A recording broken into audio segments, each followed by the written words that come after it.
Hello and welcome back to Everyday Writers, your one-stop shop for demystifying the writing process. I'm one of your hosts, Crystal McQueen. And I'm your other host, Jordan S. Keller. Today we're talking about editing and how you can get your manuscript ready for publishing. Before we dive in, please click that subscribe button and give this video a big thumbs up. Your support means the world to us. So this show, we're talking about the two main types of editing that you should do before submitting your manuscript to an agent or a publisher. And the first thing that you should do is developmental editing. Developmental editing is big picture topics like plot progression, those plot holes that you're always looking for. Character arcs, is your character changing throughout the story or refusing to change? Themes, things like that. And then you have copy editing. This is the one where people feel like I did the line level things, the word choice, the grammar, the sentence clarity, the fact checking. But the developmental editing really does come first before the copy editing. So you don't miss those bigger picture items. It's not a requirement to professionally edit before you query an agent or publisher, but we can't stress it enough how much you need to have it properly edited before sending. Exactly. You don't want your first impression to a publisher or an agent to be embarrassing.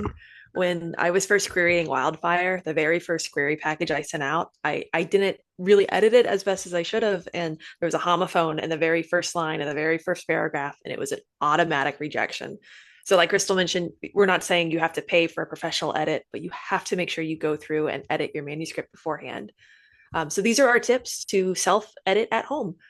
So firstly, after finishing your draft and taking a very well-deserved victory lap, reread your novel as a reader and mark down any time a character does something that feels weird or unfitting to them, where the plot doesn't make your story move forward, where emotions feel weak, just anywhere that you aren't 100% happy with. So when I did that, Jordan, I used highlighter colors. And Ooh, so I did a color for character arc. I did a color for plot points. I did a color for repeated words. I used the phrase "of course" so many times. Everybody's got one. What's yours? What's we all in Wildfire. I was smirked his crooked smile, or smirked and crooked were always in the same sentence. And the very draft was like 35,000 words, and I must have used a combination of that phrase over 200 times. Have you So seen that's my those big crutch. Instagram videos where people read a book and they say like she bit her upper lip and the person like makes a Yeah. face like I love those. Or like me too. eyes darkened, and like they'll come back with just super heavy eyeliner. Like I Yeah, yes, so there's a funny. lady who did she dashes from the room, and so she took a pole from somewhere and was like dashing from the room like like a javelin person. Yeah. And then there was an outtake where her husband was like, "Have you seen the curtain rod?" And she was like, "Nope, don't know where that went." So We've anyway, never had a curtain rod. Oh, those are so much fun for me, but they're also things you don't want your reader to be distracted by. right. So another thing that you can do, and like again, this is every writer's choice, but I highly, highly recommend retyping your manuscript. Print it out. I printed it out and typed every page, and every time I finished a page, I had that satisfying shredding feel of the old page. I still had my old draft, right? Like I still had Mhm. an electronic copy of that, but it was you could see the pile getting smaller, and you're much less likely to rewrite a bad sentence than you are to slog through and retype it. Yeah. As a wordy writer, this is huge for me. So my very first draft of Up Pops the Sun was 107,000 words. But when I rewrote the second draft of it by typing everything, I got it down to Mhm. 92,000 words.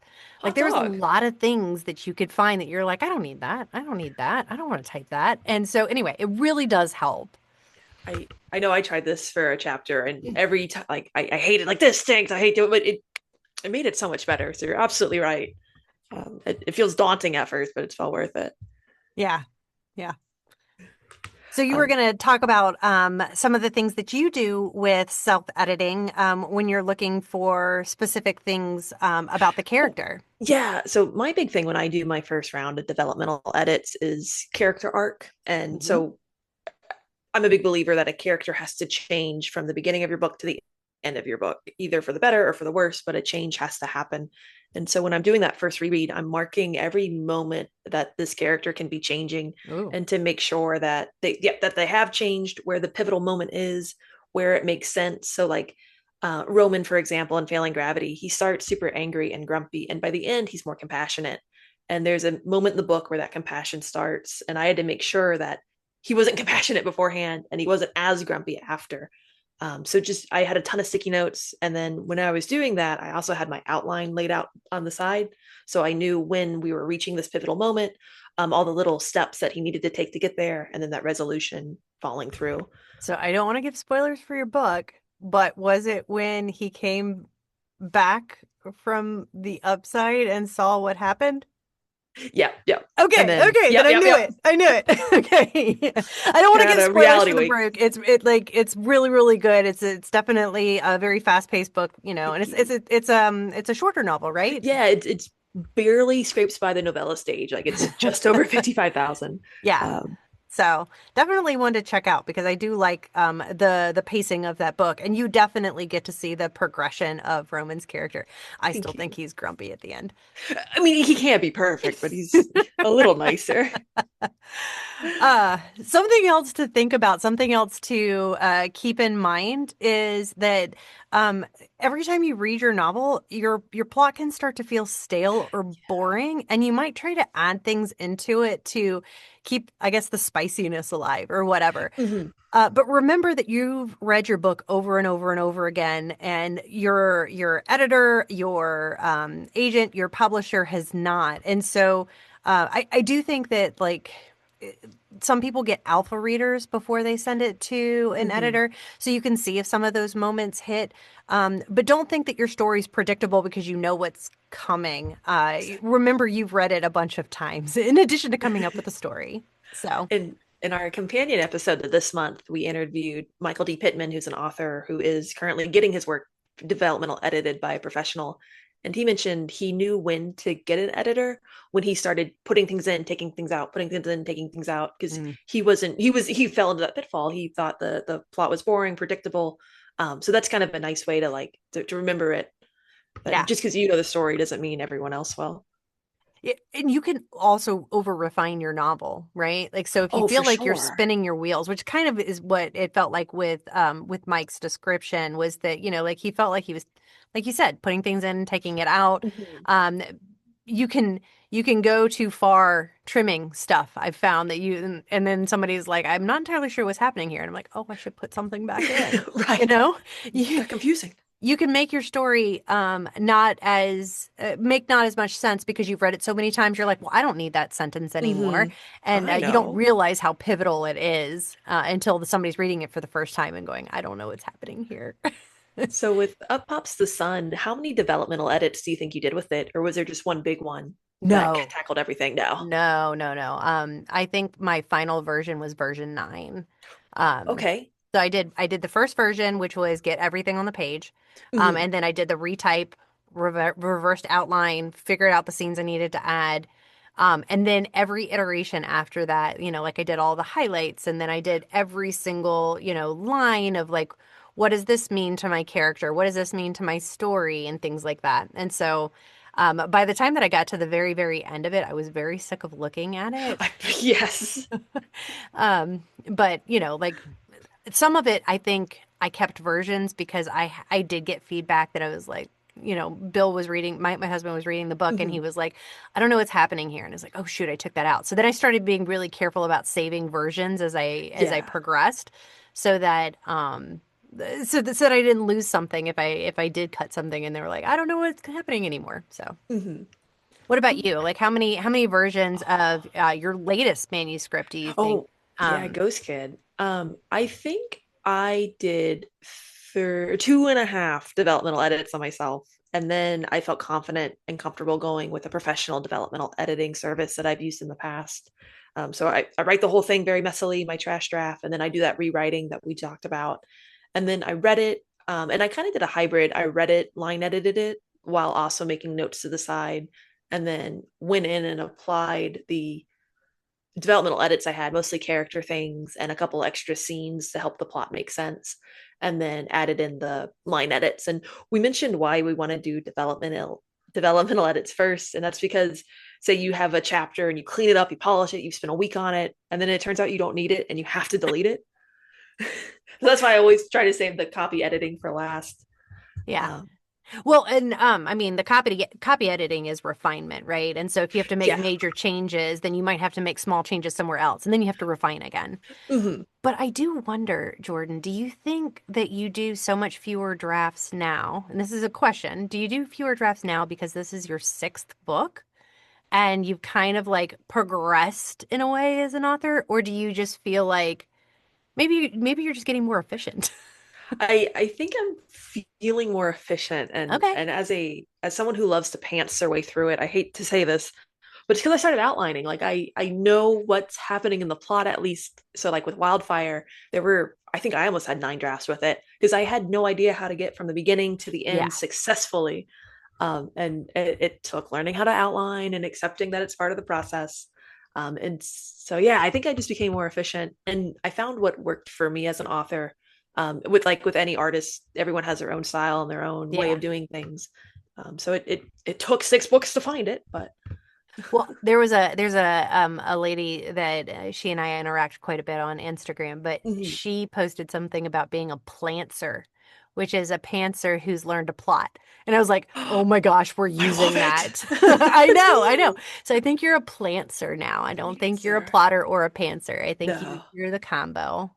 Mm. So, all right. Uh, So as we're moving into, sorry, were you gonna say oh, I was something? gonna say anything else on developmental editing before we move to copy editing, but you took No, the words out of my mouth. let's go into copy editing. So what's your first advice on what do you do first? Yeah, so just to preference uh the things we're about to mention in the episode, if it ever starts to take the voice out of your narrator, ignore it. Like a lot Yeah. of this refinement we're going to discuss could take away a voice. So just kind of go on that with a grain of salt.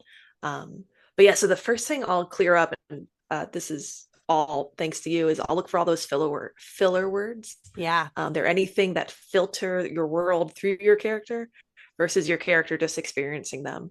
So, like Claire no longer, Claire looked and saw the door shut. It's just now the door shut.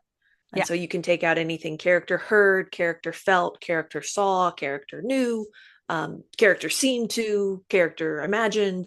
It's all just, you just put it straight in their perspective, and exactly what's happening and how they're reacting to it. Yeah. Yeah. It also helps trim words. So if you're a Oh wordy yeah. writer, that is also very huge.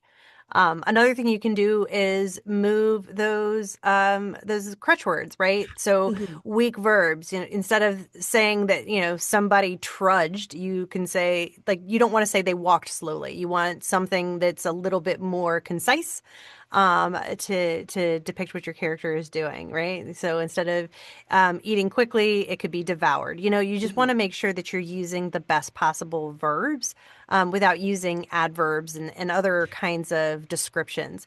A Yeah. big one for me is when I do a prepositional phrase instead of just doing an adjective.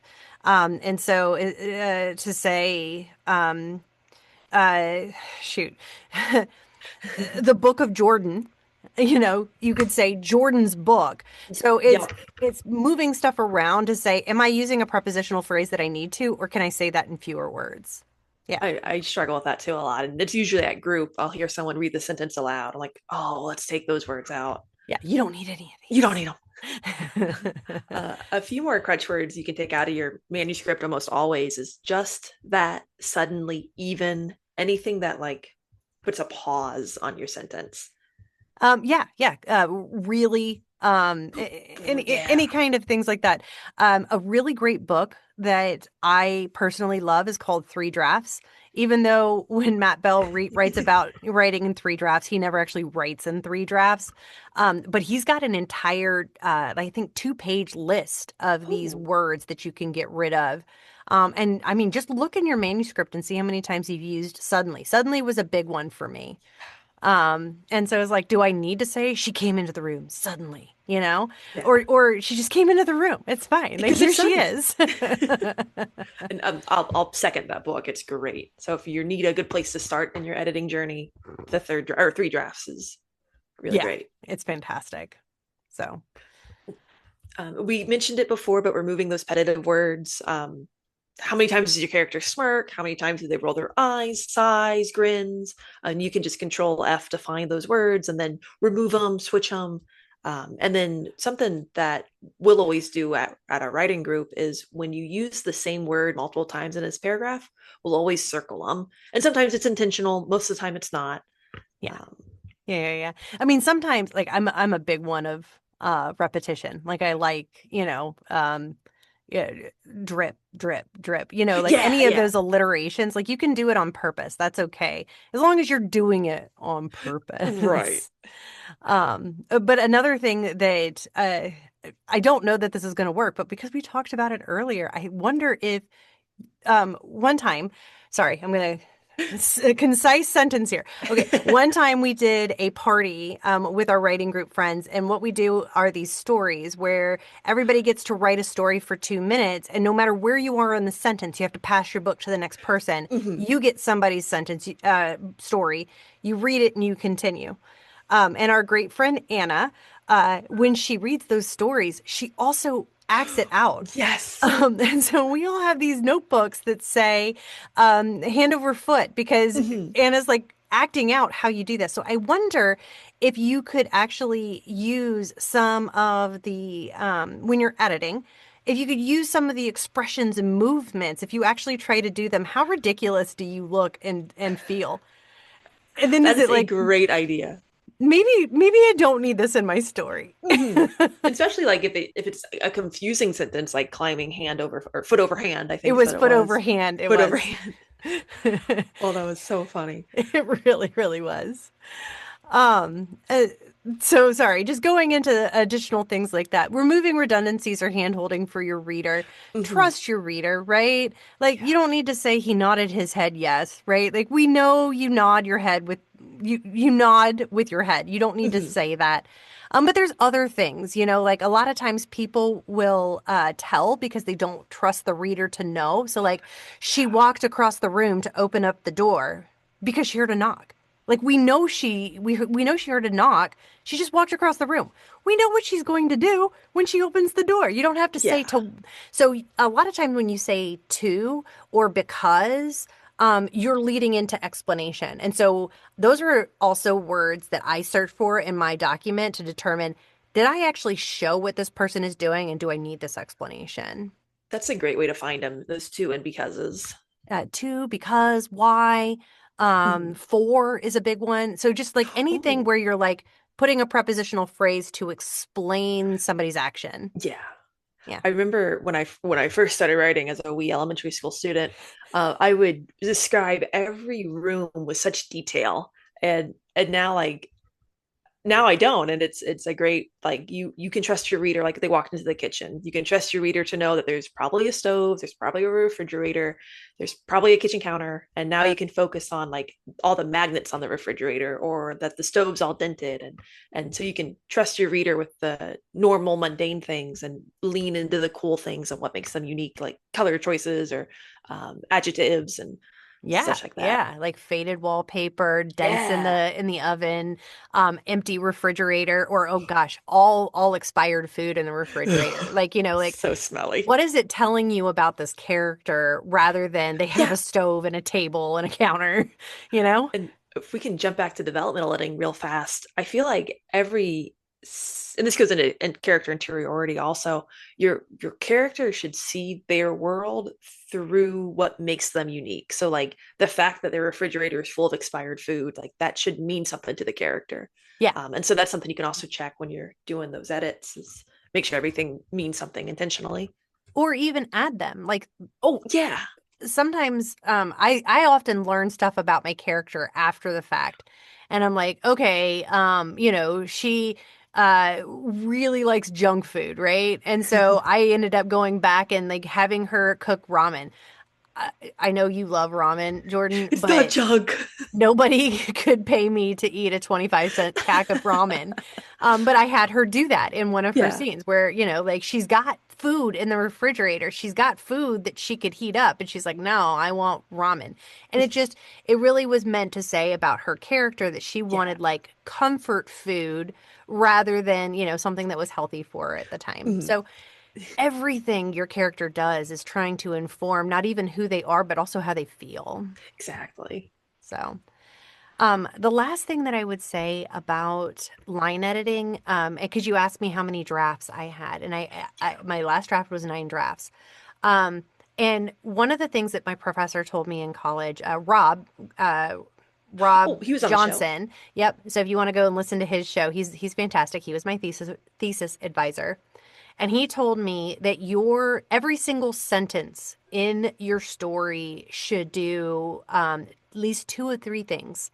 It either develops your character, it develops the background for the story, or it moves your story forward. So when you're looking at every single sentence that you have, does my reader need to know this sentence? Like, do they need to know it? And so, a great example that I have is that you can put something down where he's like, "Do you want to go to the store?" And she could say, "Okay," but having that simple "okay." Are you missing out on an opportunity? Can Yeah. you convey attitude with some kind of action? Can you convey some kind of discomfort or reluctance? So everything you write should work for you and work for your story. It should drag your reader deeper into who this character is, because boring sentences like "okay" do help with flow, but sometimes they can drag your story down. Mhm. So. I it so, someone said like when you're editing your dialogue, you like almost consider taking out every other phrase because usually that's a crutch you're using to try to like Oh, weave the dialogue. But yeah, so like I love that. I can never do it. I'm too much of a wuss, but it does make me reconsider every line of dialogue, like to make sure, like you don't just start talking about the weather for no reason. Like make sure each sentence matters within, unless like the point of the conversation is the weather. But you get Right. No, I get it. it. I get it. And I do get that, sometimes that "okay" is enough, like Mhm. having a one-word response of "okay." Maybe that person is like, I don't want to do anything, but I don't feel like I can say anything other than Yeah. "okay." You know? Or Good. I was we just like quotation okay, and then the character thought like okay, but it wasn't okay. Like you could play around with that and Right. like yeah. Right. Or, either the character thought something, the character did something, she slammed the door, like there could be a Mhm. lot of action that goes around that "okay" to add it color. So it makes purpose in your story. So again, it leads your story, it develops your character, who she is, who her Mhm. attitude is. So. Well, we hope this was helpful. That's all the time that Yeah. we have for this episode of Everyday Writers. Just a few things. Don't forget, you don't need to pay for a professional editor before querying, but it's so important to self-edit the best you can. For your developmental editing, keep your outline close to remember the goal of your story and your character's story arcs. And you can edit forever. So make a list of the things that you want to do and just complete it. You're never going to be perfect. So. Join us next month for a breakdown of the different story and conflict strategies. And later this month, we'll be talking with Michael D. Pittman about their developmental editing journey with a paid editor. And if you love what you hear on Everyday Writers, don't forget to click that subscribe button and follow Jordan and I on Instagram. And don't forget, every day is a good day to write. See you next time. Bye.